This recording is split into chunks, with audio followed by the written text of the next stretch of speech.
I am the Minister of Information and Communications for North Vietnam. People of the world, North Vietnam wants to call your attention to what is happening on our soil in Asia. Once again, the power-hungry United States has shoved its nose into our internal affairs and have engaged in a proxy war as a desperate attempt to spread its imperial sphere of influence where it is not wanted. Their presence has been extremely destructive. Hundreds of innocent children, mothers, fathers, and elderly are consistently being massacred by the United States soldiers who are fighting a war with no cause.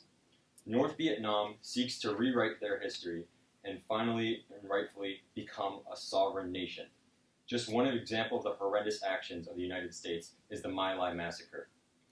At General Calley's command, the massacre had begun, with the general himself shooting many men, women, and children who did not understand what was going on. Mothers who were shielding their children were shot, and when their children tried to run away, they were too slaughtered.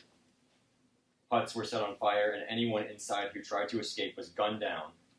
In addition to killing unarmed men, women, and children, the soldiers slaughtered countless livestock, raped countless women, and burned everything to the ground. U.S. soldiers themselves reported their generals dragging dozens of young children into a ditch before executing them with a machine gun. The Americans believe that they are liberating our people, but the only thing that they have done is taken innocent lives and continue to do so. North Vietnam will not back down, and we will continue to fight for our cause, an independent and unified Vietnam. The world has to acknowledge the inhumane war crimes that the United States have engaged in. North Vietnam is sick of the atrocities that plague our suffering people and wish for peace at last. We hope that the world can, at this time, sympathize with our current situation and help the U.S. realize that they do not belong on our soil. I will not be taking any further questions. Thank you.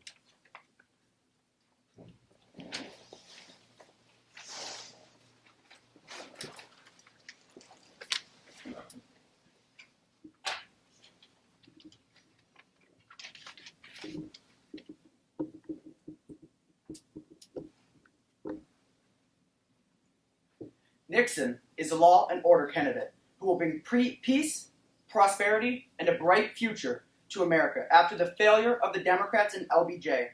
He will work closely with the American people and to make the silent majority heard once more. Nixon, if elected, will bring law and order, economic peace and prosperity, and a general well-being to America. And he will make the silent majority heard once again. I will be taking 2 questions. What are President Nixon's policies in regards to foreign affairs, and is also in regards to foreign affairs and relationships with other countries such as China and Russia? For foreign affairs, we want to rein back foreign aid to potentially hostile nations against America. We want to continue with the Administrative Export Control Act. We want to expand the Foreign Service, and we want to continue to work on the 1965 Immigration Act. We want to tighten passport control, and we want to make sure that the dollar is strengthened and is again competitive in the United States and abroad. We want freer trade, and we want tax reforms to make this free trade happen. And we want to continue to protect Latin and South America from the threat of communism, in accordance with the Monroe Doctrine. And we want stable peace in the Middle East, and we will work towards all of these goals with a rigor. Does Nixon have a plan for U.S. involvement in Vietnam? Nixon will use a light touch in Vietnam. We have a couple plans floating around, but the most important thing is that we are going to reduce the troops in Vietnam, and we want to train the South Vietnamese to take over the war. We will continue to support and stop the threat of communists worldwide, but it is time that the United States gives the war back over to the South Vietnamese, and they are allowed to fight for their freedom and their right for a free and stable democracy. Thank you.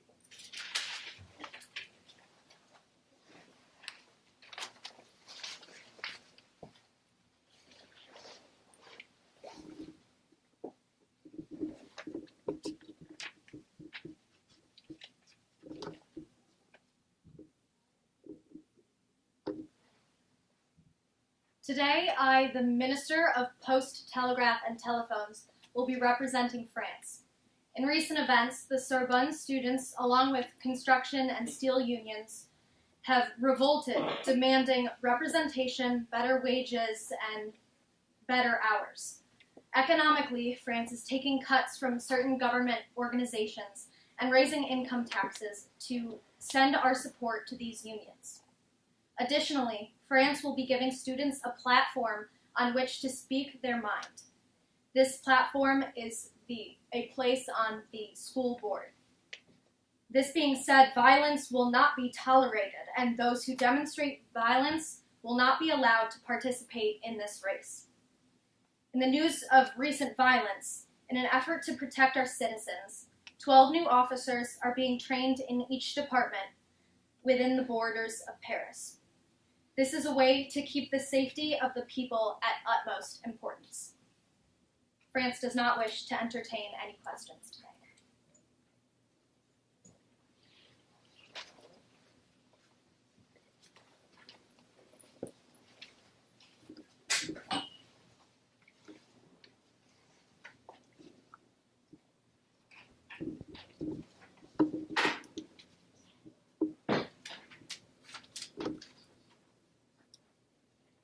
Good evening, everyone. I am the press secretary of the USSR. Recently, the Soviet Union has been discussing how best to help the North Vietnamese against the rebellious South and the imperialist United States. Currently, we plan to give humanitarian aid to the North Vietnamese as requested by the Vietnamese cabinet in the form of food, water, and medical supplies. That is all I currently have. I have time to take 2 questions if there are any. Okay, good night.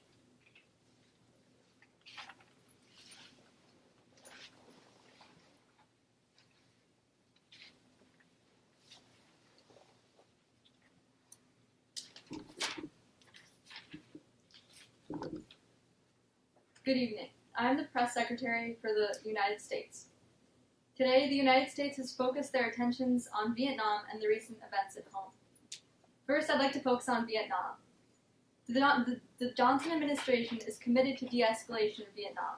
We would like to focus more on the defensive instead of the offensive. So we will be ending our bombing campaign in North Vietnam and focusing on bringing our boys home. Additionally, in order to make South Vietnam an image of democracy for all the rest of the world to see, we're going to be focusing on humanitarian aid to South Vietnam. Ultimately, we hope to support and stabilize South Vietnam and honor the lives of our American troops. Additionally, after the assassination of Martin Luther King Jr., we are deeply saddened. He was a great leader and an image of equality for many. He will be greatly missed. After his sad death, we must remain hopeful. In order to do this, the Johnson administration is planning a funeral to honor his life and is also looking to pass the Fair Housing Act and the Civil Rights Act of 1968 to honor his legacy and dedication to civil rights. Furthermore, in order to honor his image or beliefs in peace, we are looking to end and de-escalate the Vietnam War.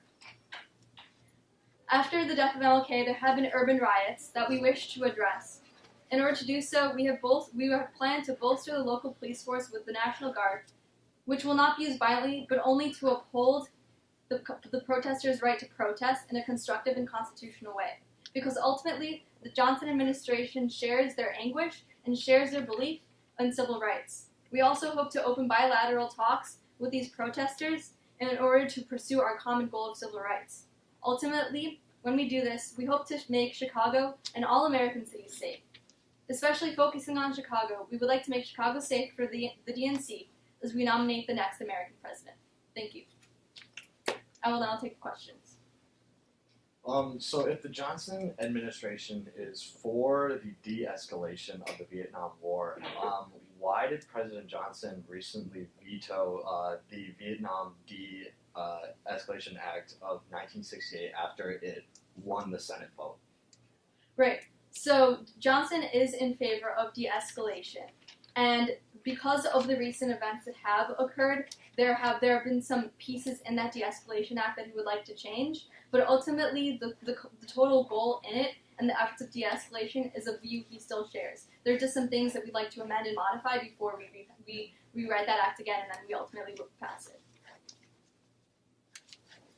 So I know now and then before in the question session, you spoke about LBJ and how he cares deeply about civil rights, and he's worked on the Civil Rights Act and tried to honor MLK. But I have a source, an anonymous source, and it tells me that LBJ said that the city of Chicago will be put on lockdown due to, and this is a quote, the African American community to act up to true American standards, and then that Chicago is run rampant with crime due to their high African American population. So I'm just wondering if LBJ is trying to work towards unity and a common goal, how is that possible when LBJ clearly does not see the African American population as equal to his own? Right. I'm not aware of any information of that nature, and because you cannot reveal your source, I cannot tell you the validity of it. I can tell you that in my time in the cabinet, the objective that we have decided with the course of action that we want to take is to open up those bilateral peace talks, because LBJ does stand by his commitment to civil rights. You know, we want to open up a channel where we can talk to these protesters and discover common ground in ways that we can pass the policies that they want, and in a way that we are able to do so, and to honor MLK's legacy. You know, the only reason that we're sending the police force and bolstering up the National Guard is just to ensure that these protesters protest peacefully, and that the cities that they're doing so, you know, aren't destroyed with fire. You know, we want to uphold order in America, but we also want to make sure that people are able to exercise their right to free speech and continue their dedication to civil rights.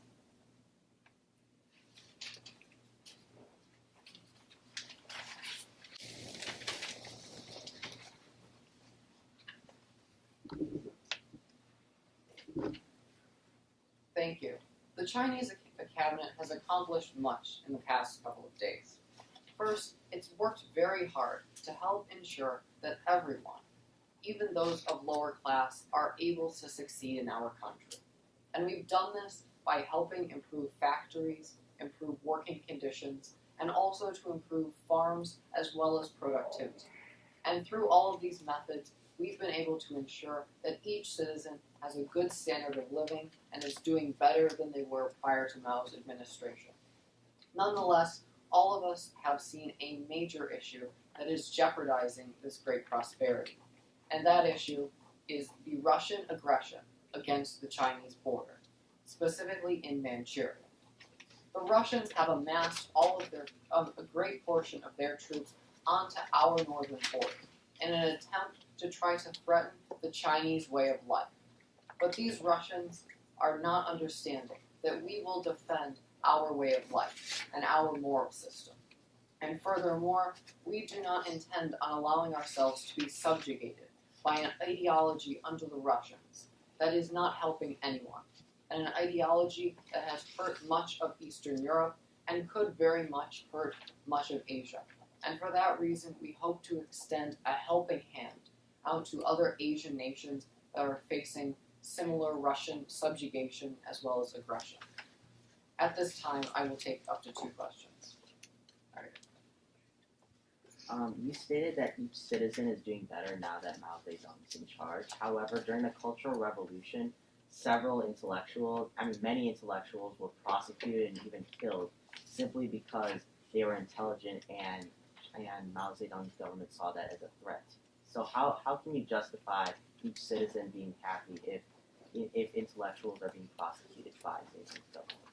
Well, I think if you really look at our policies and what we've tried to do with intellectuals, you'll find not prosecution, but a careful use of these intellectuals in order to help ensure that our process and our current state of being can be the best it can possibly be.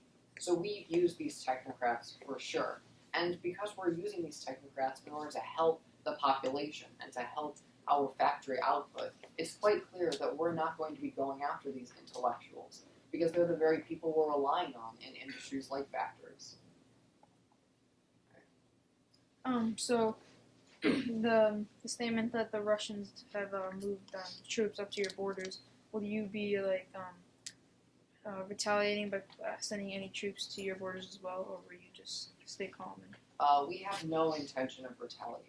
All of our troops are under a strict order to ensure that some peace can remain in sight. And so for that reason, we have ordered our troops not to attack the Russians. But we feel the need to explain that what the Russians have done is completely unprovoked. And therefore, we have taken some measures as far as our border security, but they are all in the efforts of merely preserving our national sovereignty. And they are not an attempt to start a useless war with the Russians. All right. That's all I have time for.